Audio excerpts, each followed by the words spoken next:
Hello my dear students. So today in chapter Systematics of Living Organisms we will study about viruses. Okay. Now viruses are acellular, highly infectious microorganisms which are considered to be on the threshold of life. Why? Because viruses shows the characteristics of both living and non-living. Now, little bit information, interesting information related to virus. Now, Adolf Mayer, this scientist, had demonstrated the mosaic disease of tobacco and said it is infectious. Now, how? When the juice from the tobacco plants infected with TMV, tobacco mosaic virus, was injected into healthy plant, the plant shows symptoms of mosaic disease. So by this only he said that mosaic disease of tobacco is infectious. Then later on, another scientist, Ivanovsky, confirmed the observation of Adolf. He prepared the extract of infected tobacco plant and showed that this extract could infect the healthy plant even after it was passed through filter that retains bacteria. So he supported the observation of Adolf. Then Bacterial, another scientist, referred it as Contagium vivum fluidum. What is the meaning of this? Meaning contagious living fluid. So this was given by Bacterial. And Louis Pasteur is the scientist who coined the term virus. So this is how they come to the conclusion that virus is infectious and that is also the contagious living fluid, isn't it? Contagium vivum fluidum. So this is the contribution of these four scientists, Adolf, Ivanovsky, Bacterial and Pasteur. Now the characteristics of virus, general characteristics. Viruses are acellular, already we have studied here. Viruses are acellular, ultra microscopic. They are obligate parasite and can multiply only within the living host cell. Regarding the structure, nucleic acid core is surrounded by the protein coat and that protein coat is called capsid. So, this nucleic acid core surrounded by the protein coat capsid to form nucleocapsid. Okay. Next, they possess their own genetic material in the form of either RNA or DNA, but never both.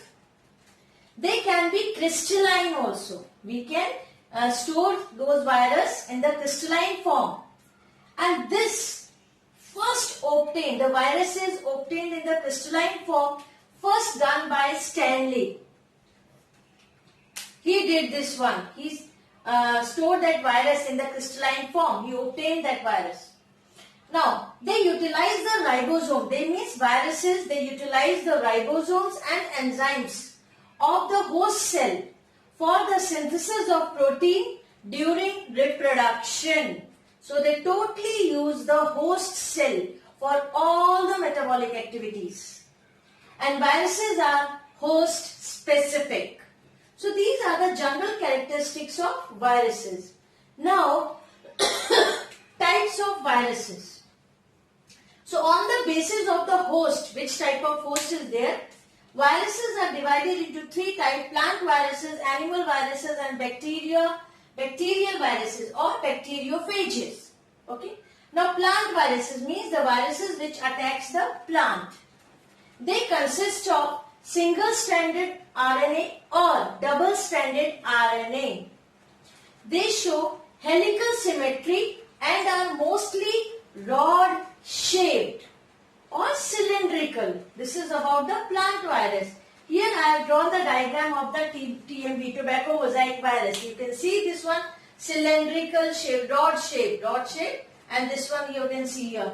So what happened? This virus, plant virus, consists of single-stranded RNA or double-stranded RNA, and they show helical symmetry, and they are mostly of the rod shape or cylindrical. These two diagram of the plant virus. Now come to the next is the animal virus. Now here the viruses which affect the animals. Genetic material is either RNA or DNA. They show radial symmetry. Here I have drawn one example of animal virus, herpes. Here this is the structure, you can say radial symmetry. Okay. Now the last one is the bacteriophages or bacterial viruses. Here the viruses that affects the bacteria, that infects the bacteria. Now genetic material here is DNA, and they are mostly tadpole shaped. Here you can see the structure of bacteriophage I have drawn here. So these are the types of virus on the basis of which type of host is there. Okay, and these are the general characteristics and the contributions of the different scientists. Okay, just have a look of this.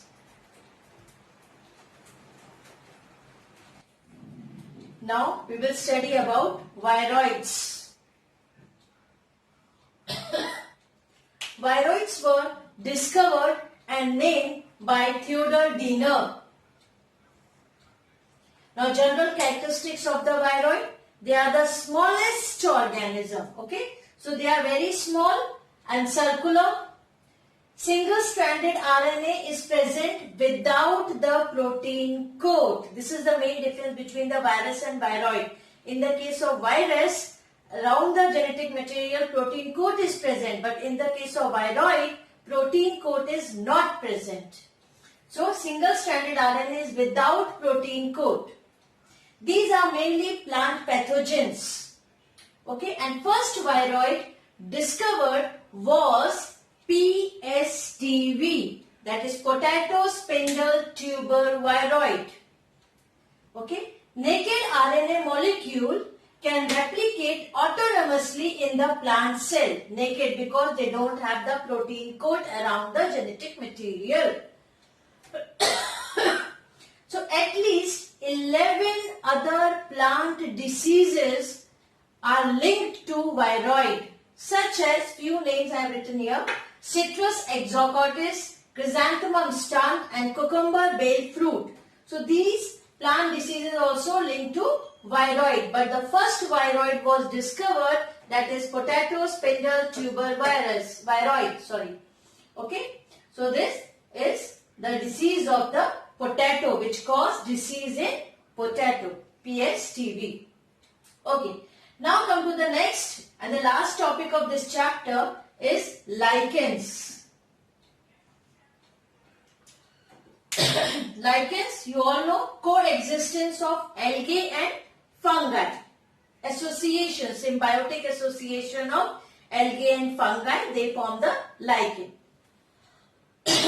Now Theophrastus, this scientist, was the first to use word lichen. Now algal component is called as phycobient and fungal component is called mycobient. Okay, so these are the two terms they have given to the algal and the fungal component of the lichen. They grow on rocks, tree trunks, decaying logs, etc. Even sometime on the soil also. They are very sensitive to air pollution. Means if the lichen is present at particular area, this shows that air is very clean of that area. Okay, if the pollution is there, lichen will not grow. So they are very sensitive to air pollution. They are thalloid.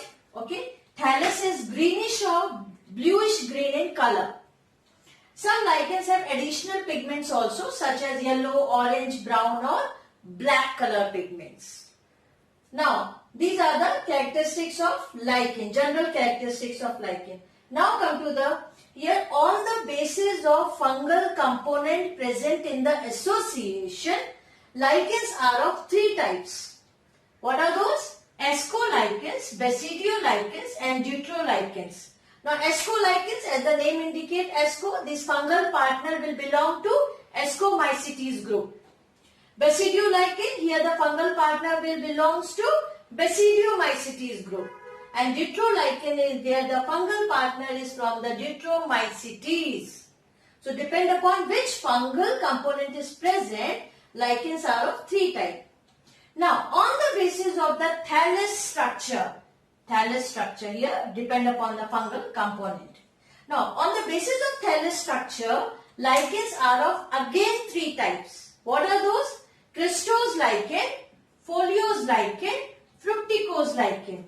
Fine. Now one by one. Crystose lichen. This one is thin, flat, lichen occurring as a crust on the bark or rock. Okay. So that is the crystose lichen. Example, hematoma and graphis, etc. There are many examples. I have written here too. You can see the structure of the hematoma lichen, crystose lichen, very thin, flat lichen, just like a crust on the rock or on the bark of the tree. The next is the foliose lichen. Here they are lobed, dorsiventrally flattened, leafy lichen, and they are attached to the substratum by rhizoid-like structure that we call rhizine. Okay, and that example is Parmelia and Peltigera. Now here I have drawn the structure of Parmelia. You can see. So lobed and dorsiventrally flattened leaf-like structure. Now fructicose, and here they are attached with the substratum by the rhizoid. This one. Now fructicose lichen. This is commonly called as shrubby lichens. Okay. They have cylindrical, branched and erect pendulous thallus, which give them a shrub-like appearance. Here I have drawn. This is the structure of Usnea. Okay, they attach with the substratum by basal mucilaginous disc. In the case of fructicose, example Usnea, Cladonia, etc. So I have drawn the structure of the Usnea. This is a shrub-like appearance. Okay, this one is a dorsiventral, Parmelia. This is hematoma. This is a thin crust on the rock or the bark of the tree. So depend upon the thallus structure, lichens are of three types: crystose, foliose and fructicose. Now come to the next, economic importance of lichens. Now lichen we use as a food, as a fodder, for medicinal purpose, even in the industries. Now we will see the examples. Lichen as a food. Here lichen, there is one word lichnin, which is very much similar to carbohydrate. This is extracted from the lichen only. So that is used as a carbohydrate, source of carbohydrate, this lichnin. And Parmelia, this lichen species, what we use in the curry powder, in chocolate making, in pastries, written there.